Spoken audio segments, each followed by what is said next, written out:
Hello అండి, అందరికీ నమస్కారం. వెల్కమ్ టు చిన్నారి వంటిల్లు.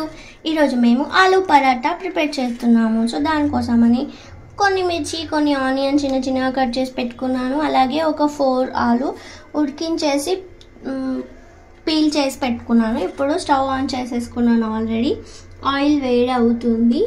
దాంట్లోకి కొంచెం జీలకర్ర, కొన్ని ఆవాలు, ఆల్రెడీ కట్ చేసి పెట్టుకున్న మిర్చి, దాంతోపాటు ఆనియన్ కూడా వేసుకుంటున్నాను. చిన్న చిన్నగా కట్ చేసి పెట్టుకోవాలి. సో ఈ ఆనియన్ మిర్చి ఒక 2 మినిట్స్ వరకు ఫ్రై అవ్వాలి.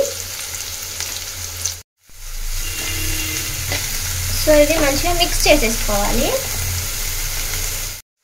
సో మిర్చి ఆనియన్ మంచిగా రోస్ట్ అయ్యాక కొంచెం పసుపు, అలాగే టేస్ట్కి సరిపడా సాల్ట్ వేసేసుకుంటున్నాను.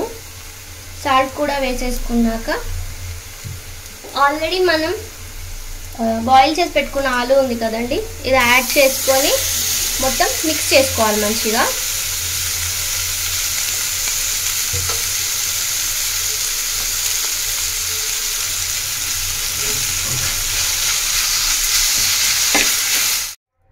సో ఇలా మంచిగా మిక్స్ చేసేసుకోవాలి. ఆలు మొత్తం మిక్స్ అయిపోవాలి.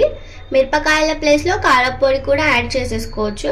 ఇదంతా మంచిగా మిక్స్ చేసేసుకొని ఒక 1 మినిట్ ఉంచేసుకొని జస్ట్ ఒక హాఫ్ పీస్ లెమన్ ఇలా స్క్వీజ్ చేసేసుకొని స్టవ్ ఆఫ్ చేసేసుకోవాలి. ఇప్పుడు ఈ స్టఫ్ని మనం చపాతీ పిండిలో చపాతీ తడుపుకొని చూపిస్తాను మీకు ఎలా స్టఫ్ చేసుకోవాలో. సో ఇది తీసి పక్కన పెట్టేసుకోవాలి. సో కర్రీ ఎలా స్టఫ్ చేసుకోవాలో చూపిస్తా. ఫస్ట్ ఇలా కొంచెం ప్రెస్ చేసుకోవాలి. చేసేసుకొని కర్రీ తీసి మిడిల్లో పెట్టుకోవాలి. మీకు చూపిస్తా. సో ఇది ఇలా మిడిల్లో పెట్టేసుకొని ఇప్పుడు దీన్ని క్లోజ్ చేయాలి.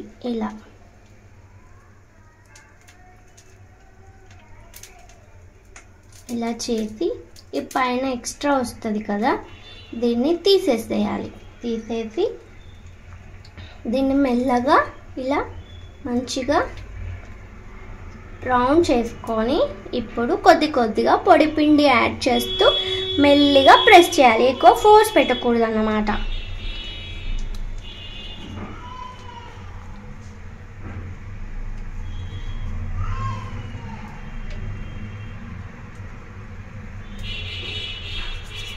కొంచెం పొడిపిండి ఎక్కువగానే యాడ్ చేసుకోవాలి, ఎందుకంటే మంచిగా ప్రెస్ అవ్వడానికి, ప్లస్ కర్రీ మొత్తం ఇలా బయటకు వచ్చి అతుక్కుపోకుండా ఉండడానికి. నేను ఫస్ట్ కాసేపు ఇలా హ్యాండ్తో అనుకున్నాక ఇప్పుడు దీంతో ప్రెస్ చేస్తాను మెల్లిమెల్లిగా. సో ఇలా ప్రెస్ చేసుకోవాలి. ఇది కొంచెం లావుగానే ఉంటుందండి, లావుగా ఉంటేనే బాగుంటుంది. ఇప్పుడు స్టవ్ ఆల్రెడీ నేను ఆన్ చేసి పెట్టుకున్నా. ఇప్పుడు దీన్ని రోస్ట్ చేసుకొని చూపిస్తాను మీకు. ఫస్ట్ ప్యాన్ పైన కొంచెం ఆయిల్ అప్లై చేసుకోవాలి. అలాగే ఇంకో సైడ్ కూడా లైట్గా ఆయిల్ వేసుకోవాలి. ఆయిల్ వేసుకుంటేనే బాగుంటుంది. సో ఇలా మంచిగా ఆయిల్ స్ప్రెడ్ చేసేసుకోవాలి. జస్ట్ ఇది మంచి గోల్డెన్ బ్రౌన్ వచ్చేంత వరకు 2 సైడ్స్ రోస్ట్ చేసుకోవాలి.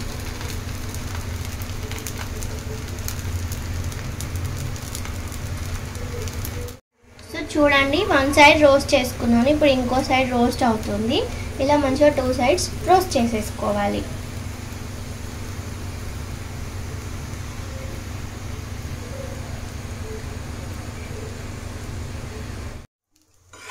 సో ఇలా 2 సైడ్స్ మంచిగా రోస్ట్ చేసేసుకోవాలి. అంతే అండి, మిగతావన్నీ కూడా ఇలాగే చేసుకొని చూపిస్తాను. సో ఇంతే అండి, మిగతావన్నీ కూడా ఇలా చేసేసుకోవాలి. ఎంతో సింపుల్ ఆలూ పరాటా. మీరు కూడా ట్రై చేయండి. మీకు ఎలా వచ్చిందో నాకు కామెంట్లో షేర్ చేయండి. మీకు కనుక ఈ వీడియో నచ్చితే లైక్ చేయండి, షేర్ చేయండి, కామెంట్ చేయండి. అలాగే నా ఛానల్ని సబ్స్క్రైబ్ కూడా చేసుకోండి. థ్యాంక్ యూ అండి. థ్యాంక్ యూ ఫర్ వాచింగ్ చిన్నారి వంటిల్లు.